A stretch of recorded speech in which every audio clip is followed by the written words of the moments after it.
বন্ধুরা নমস্কার, আমি ডাক্তার জয়ন্ত বাইন, প্লাস্টিক এবং কসমেটিক সার্জন। আমরা এই ভাইকে দেখতে পাচ্ছি ওনার গ্রেড 2 গাইনোকোমাস্টি আছে। ব্রেস্টের সাইজটা অনেকটাই বেড়ে গেছে। এর ফলে যেটা হচ্ছে দেখতে খারাপ লাগছে, সবার সামনে জামা কাপড় খোলা, প্রকাশ্যে স্নান করা ওনার যথেষ্ট অসুবিধার সৃষ্টি হয়। সেই কারণে আমরা আজকে ওনার গাইনোকোমাস্টি সার্জারিটা করব। আমরা এটা করব, ছোট্ট করে একটা ফুটো করব এখানে, সেটা করে পুরো এরিয়াটা লাইপোসাকশন বা ফ্যাটটা বেরিয়ে যাবে এবং নিপেলে নিচে ছোটো একটা কাটিং করে গ্ল্যান্ডটা বের করে নিয়ে আসবো। তো সার্জারির আগে মার্কিংটা ইম্পর্টেন্ট, কারণ আমাদের এখানে মাসেল থাকে, এখানে ব্রেস্ট টিস্যু থাকে। তাহলে চলুন আমরা মার্কিংটা কমপ্লিট করে দিই। তো আমরা প্রথমে সুপ্রাস্টার্নাল নচটা মার্ক করছি, এরপরে মিড লাইনের পরে ইনফিরিয়ার ব্রেস্ট ক্রিজ, এটা ডান দিকের, এটা বাঁ দিকের।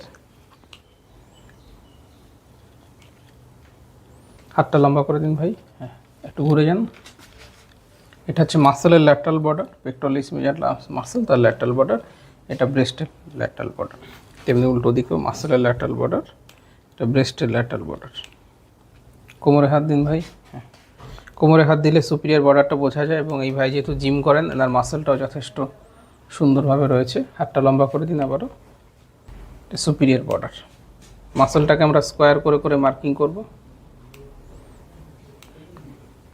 আর ব্রেস্ট টিস্যুটাকে আমরা গোল করে মার্ক করব। তো আমরা মার্কিংটা কমপ্লিট করেছি। এটা হচ্ছে মাসেল, উঁচু করে দিন ভাই, এটা হচ্ছে আরও উঁচু। তো দিস ইজ মাসেল থাকবে, শুধু ব্রেস্টের টিস্যুটা চলে যাবে। এটাকে আমরা লাইপোসাকশন করে একদম ফ্ল্যাট করে দেবো।